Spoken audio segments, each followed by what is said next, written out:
نقولها، هما الناس كيشوفوا فيها.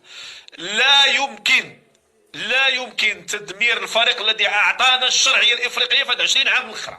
هذاك الفريق هو اللي اعطانا الشرعيه الافريقيه، هو اللي اعطانا القوه الافريقيه اللي احنا عليها دابا، هو الوداد. تواجد الوداد، قوه الوداد، انصهاره في دوري المجموعات، تاهله الى الادوار النهائيه في هذه السنوات كلها، هو اللي عطانا هذه القوه اللي عطانا الشرعيه. الا بغينا نريبوه بهذه الطريقه فاحنا ما رديش البال بان تنريبوا الشرعيه ديال لفريق قوي كان له الفضل في عوده الفرق الوطنيه الى التنافس على اعلى مستوى الافريقي بقوه فريق الوداد الرياضي. اللي بغيتو تريبوه ها هو ريبوه. نعم. راه هادشي اللي خدامين فيه ناس ما كتريب، واحد خارج كيدوي لهم على هذا ناري راه كي واحد نو. الوداد خصها اشياء اخرى، وهذه الاشياء الاخرى كدار من داخل الوداد ماشي من خارج الوداد. طيب الان الا كانت هذه ايدونتيتي كبيره والى الفريق كبير فكبير بناسو، وناسو هما اللي خصهم دابا يساعدوه في هذه المرافقه. الا ما ساعدوش وبقاو يتفرجوا في اليوتيوب واللقطات فذاك ماض سالا. حنا ولاد اليوم، الا ما بغيتوش تكونوا ولاد اليوم راه غادي تزيدوا تاثروا على هذا الفريق.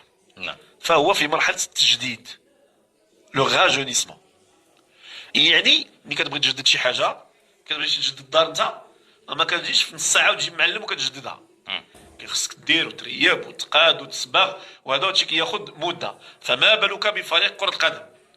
هاد مرحله التجديد خاص المرافقه تكون فيها مزيانه. هاد المرافقه من لي كومبوزون ديال الوداد هما ما كاينينش، لان الوداد ما عندناش مؤسسه منخرط. وهذا بفعل التسيير اللي كان ديال سعيد الناصري الذي كان رجلا قوي، وتسييره بالمنطق المغربي في المستوى بالمنطق المغربي، لكنه في المقابل ليدونتيتي دو الواد قتلها، اللي هي انخراط دي جون كذا. هادشي ما كاينش.